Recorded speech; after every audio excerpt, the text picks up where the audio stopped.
যদি কোনো মহিলা বলে যে স্বর্ণ গহনা এগুলো তো আমাকে দিয়ে দিছো, তুমি তোমার বাপেরা দিছে, তোমরা দিছো, বিয়ের সময় মোহর হিসাবে দিছো, যেমনি দিছো দিছো, এখন যেহেতু এটার মালিক আমি, তো আমি এগুলো বিক্রি করি, আমার ভাইটা বেকার আছে ওর দিয়ে দিব, আমার বোনটা একটু কষ্ট আছে ওকে দিয়ে দিব, আমার বাপ মাকে আমি গিফট করবো, অথবা আমি একটু মার্কেটিং টার্গেটিং করবো, আমার যা খুশি তা করবো। মহিলা যদি সব স্বর্ণগুলো নিয়ে স্বর্ণকারের দোকানে বিক্রি করে ফেলায়, কি বলেন, ওই সংসারে ভাত খাইতে পারবে? তাহলে সে মালিক কেমনে হইলো বলেন তো? আচ্ছা, এবার আপনি বলবেন তাহলে ঠিক আছে হুজুর, তাহলে স্বামী মালিক, তাইলে আরেক বেদাল হবে। স্বামী যদি মালিক হয়, তাহলে স্ত্রীকে যে মহারণা দিছে, এই মহারণা যদি তার মালিকানাই থাকে, মহারণা আদায় হয়েছে? বুঝেন নাই কথা? আপনি 5 ভরি 3 ভরি 2 ভরি স্বর্ণ দিলেন, কি বাবদ? মোহর বাবদ। মোহরটা এটা তো স্ত্রীর প্রাপ্য। আল্লাহ বলেছেন ওয়াতুন নিসা সাদাকাতিহিন্না নিহলা, মহিলাদেরকে এত ঠকান এদেশে ঠকানো হয়, পৃথিবীর অন্য কোনো দেশে আসি না, যাই না আমি এদেশে, অবশ্য ভারত বা অন্যান্য দেশে যেতে আমরা অনেক ভালো আছি, কিন্তু তারপরে আমরা এখন এজ এ মুসলমান আমরা অনেক পিছিয়ে আছি। পৃথিবীর অন্য কোনো মুসলমান দেশের সাথে তুলনা করলে আমরা এই জায়গায় খুব বাজে একটা জায়গায় আছি।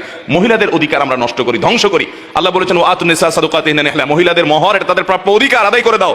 ভাইরা আমার, স্ত্রীর মহারণা পরিশোধ করে দিবেন, খবরদার, এটা তার প্রাপ্য অধিকার। এবং দেওয়ার পরে বলে দিবেন এটা তোমার রাইট, তুমি কি তোমার বাপকে দিবা না, তোমার ভাইকে দিবা না, তোমার বোনকে দিবা না, তুমি দান করবা না, আমাকেও কিছু দিবে, এটা তোমার ব্যাপার, স্বাধীনতা তাকে দিতে হবে। আমরা অনেকে এই ক্ষেত্রে অনেক অবিচার করে থাকি। মহারণা পরিশোধ করবেন তো ইনশাআল্লাহ? একসাথে পরিশোধ করার ক্ষমতা না থাকলে স্ত্রীর কাছে একটা দরখাস্ত লিখবেন, বরাবর মোহতারামা বিষয় কিস্তিতে মহারণা পরিশোধের আবেদন, যথাবিহিত সম্মান প্রদর্শন পূর্বক নিবেদন, এই যে আমি আপনার সম্পর্কে স্বামী হই, মোহরের টাকা এত লাখ টাকা ধরা হয়েছে আমার অযোগ্যতা সত্ত্বেও, আমি সেজন্য দুঃখ প্রকাশ করছি। একসাথে আপনার মোহর পরিশোধ করিবার সামর্থ্য আমার নাই, অতএব আমি কিস্তিতে আপনার মোহর পরিশোধ করিতে ইচ্ছুক, বিধায় আমার দরখাস্ত মঞ্জুর করিয়া বাধিত করিবেন, বিনীত নিবেদক আপনার অধম স্বামী। এরকম দরখাস্ত বউয়ের কাছে লিখে, দরখাস্ত লেখা লাগবে, এটা মজা করে বললাম, মানে বউকে আপনি প্রয়োজনে কিস্তিতে দিবেন, কিন্তু মোহর দিতে হবে, দিবেন তো ইনশাআল্লাহ? এবং দেওয়ার পর আবার ছোট লোকের মতো দাঁড়ায় থাকবেন না যে কি করবা, সে কি করবে এটা তার ব্যাপার, আপনি তাকে জোর করতে, হ্যাঁ অবশ্যই। এটা শুনে আবার আমাদের মা বোনরা মাস্তানি শুরু করেন না যে স্বামীকে জিজ্ঞাসা করবো না, যা খুশি করবো। আমাদের দেশে বেশিরভাগ মানুষ মধ্যবিত্ত, নিম্ন মধ্যবিত্তের মানুষ, স্বামী স্ত্রী পরামর্শ করে যাতে এটা কল্যাণকর কিছু হয় সেটা করবেন।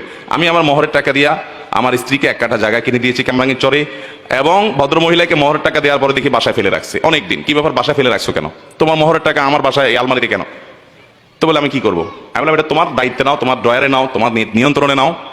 বলে আমি কি করবো? তা আমার দেশে মেয়েরা এত আলাবোলা, এত সোজা, ওই সুযোগে পুরুষগুলো সব বাটপারি করে মেয়েদের সাথে।